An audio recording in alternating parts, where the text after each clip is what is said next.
Okay, so first off, as a disclaimer, there are going to be spoilers for Doki Doki Literature Club Plus in this video.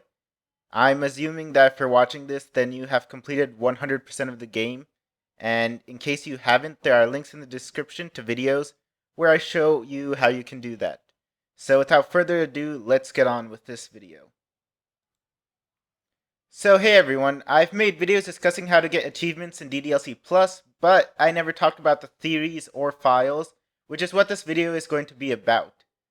First of all, it's obvious when you open up the game that there is something different going on when it shows you the operating system of Metaverse Enterprise Solutions. Clearly, this company, which I'll call MES, is a company which for some reason is simulating DDLC on its operating system.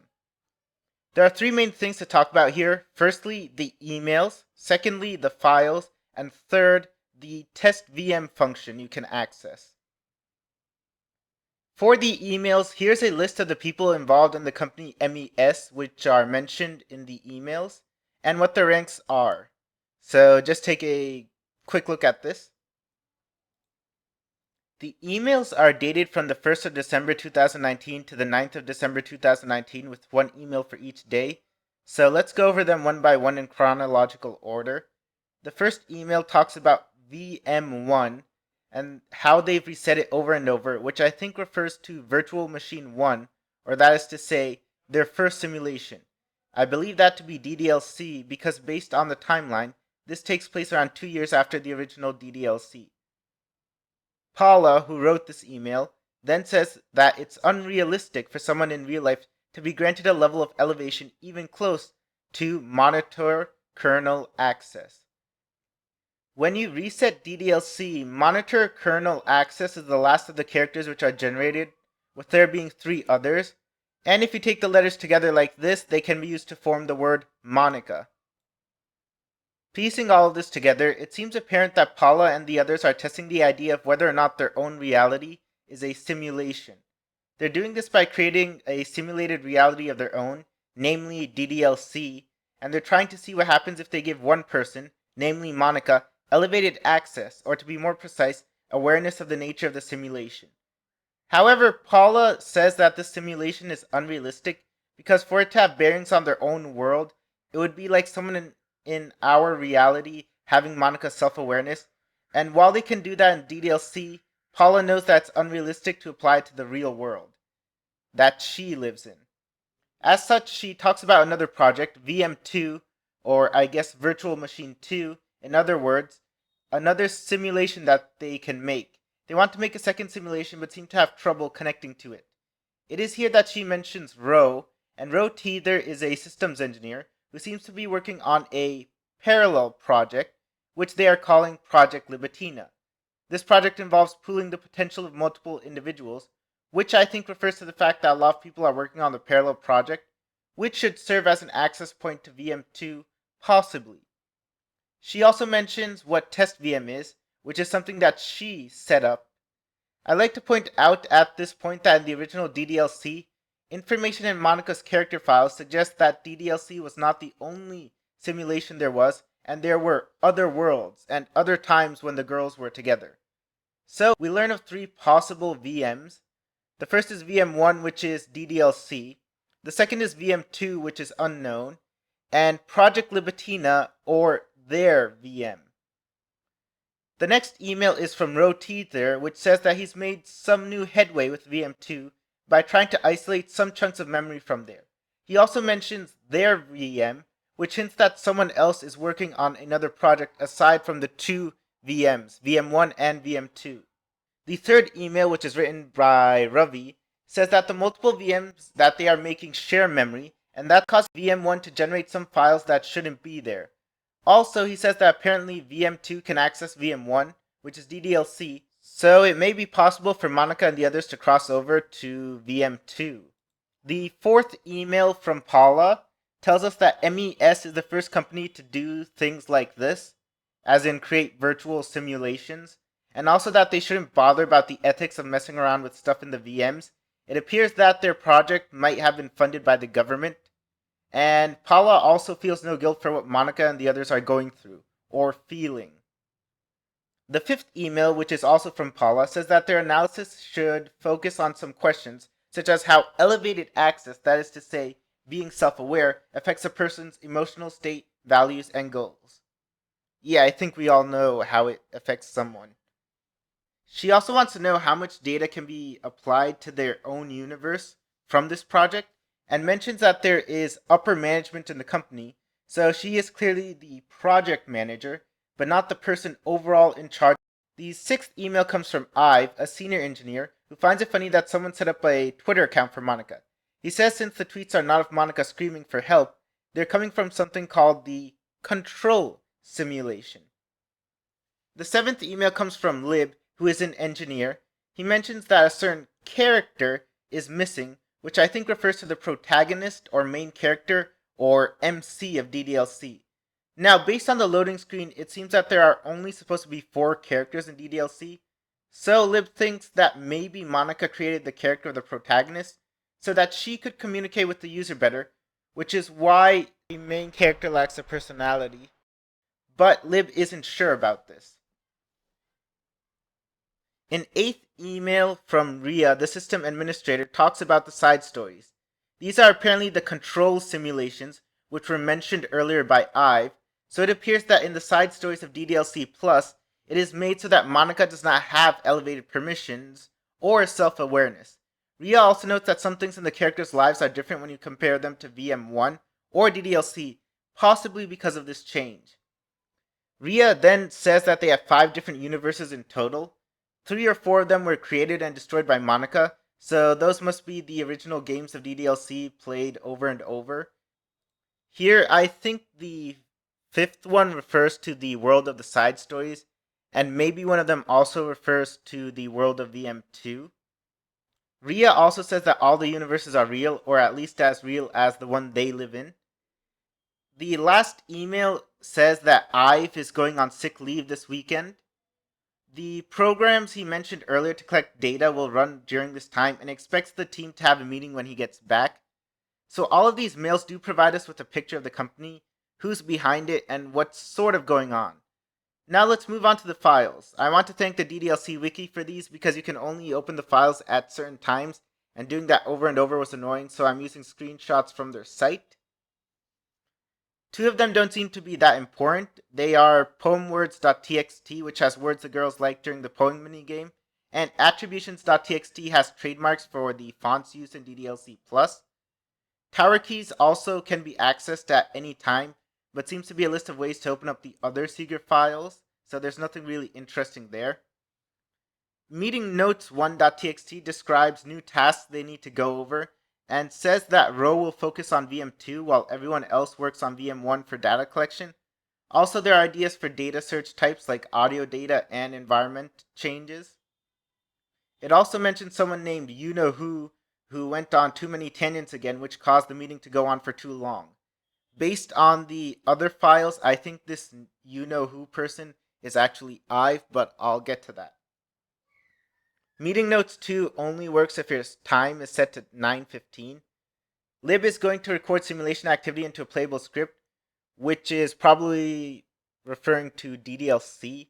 It's also mentioned that it is observable and not a game, and that I should stay focused on the fact that it's a science project and not a game. Whoever wrote this then mentions that they've been pretending to type important things while waiting for everyone to get back on topic, with 4:30 still being the target end time of the meeting. The simulated entities are given names like A, B, C, and D, or numbers, and not real names because these are all supposed to be entities and not pets, clearly referring to the 4 characters of DDLC. The control simulation will be an identical VM without entity A having elevated access, so clearly entity A is Monica, and we were right about the side stories being DDLC with Monica not being self-aware, like I said earlier. It was apparently made by cloning VM1 and was a bit tricky. The meeting runs past the time of 4:30, and if it started at 9:15, it means it lasted over 7 hours. And then there are some random letters, or at least I think they're random, to show someone just typing things to look busy. At least that's how I've interpreted the last letters there. Meeting notes 3.txt can be seen by changing your time to 1:58.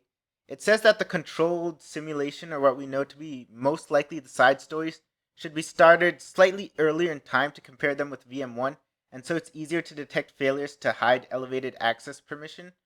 I should also point out at this point that the controlled simulations are probably the place where Monica's tweets are coming from, as mentioned in a mail earlier by Ive.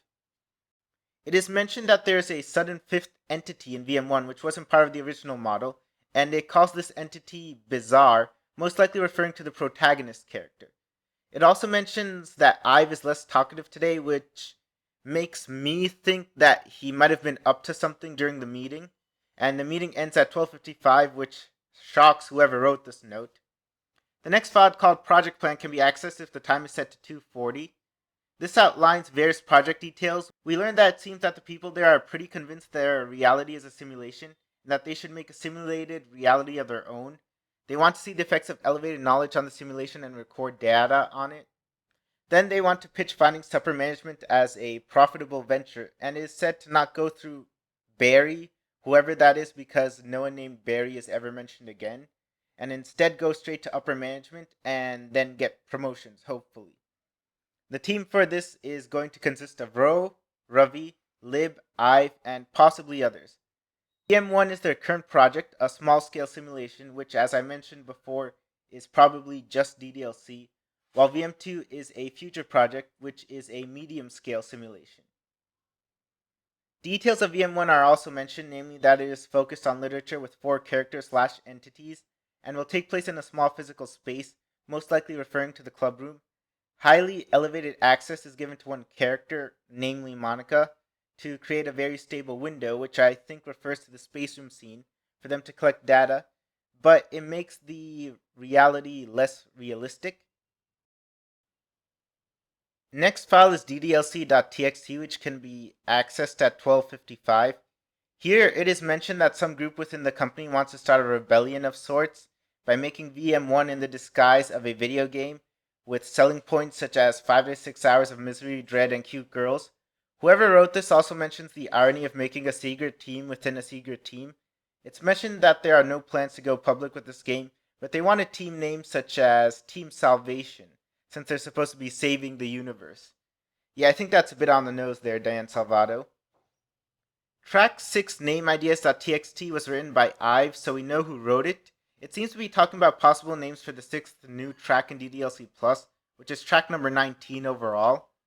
Ive apparently also uses emojis.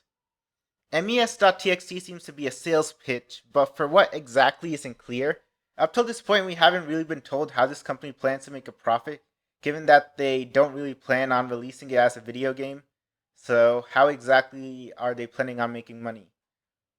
14.txt can be opened at 2:14, which I think, and many people also think, is a reference to February the 14th, or Valentine's Day, which makes sense based on the contents of the file. It seems to be a love letter written from Paula. It seems to be a love letter written by Paula to Ive, or at least an admission of close friendship.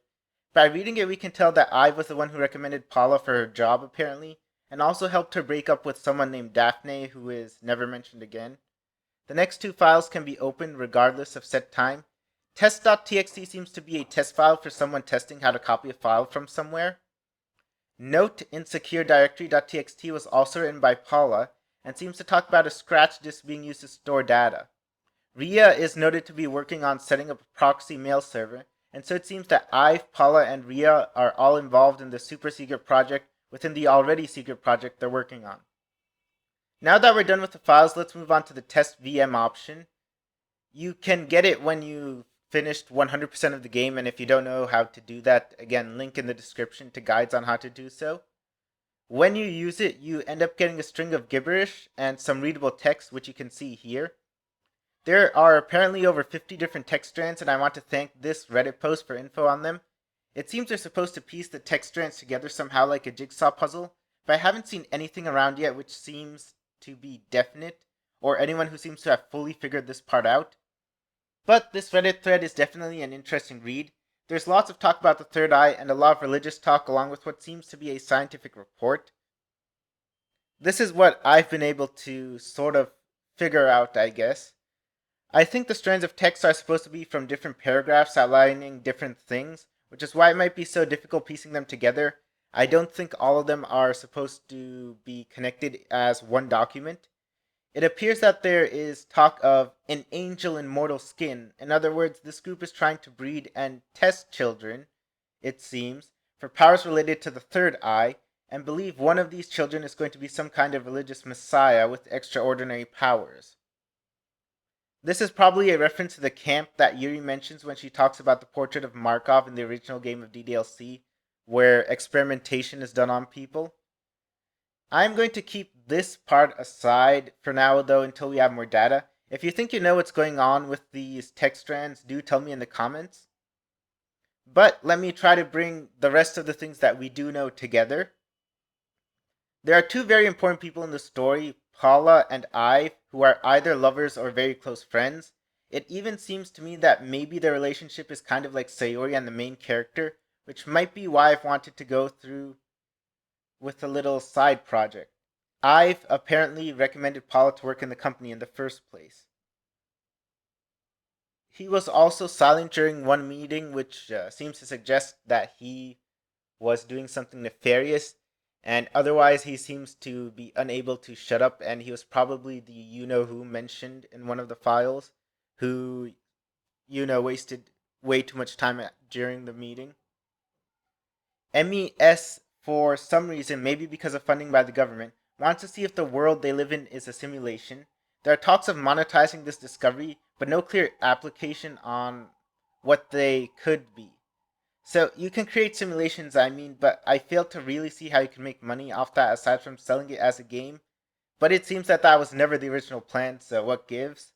One possible application, though, is to simulate real-world events, like how a company might make a simulation of the stock market in whatever interface they make, and then use it to make predictions of how actual stocks will go up or down, or the army making simulations of a battle before it happens. So I guess these could be potential applications of such software. Now, to accomplish this, first they created a virtual reality, or virtual machine 1, or VM1, which they decided to make literature based and made one of the characters self-aware that it was a simulation.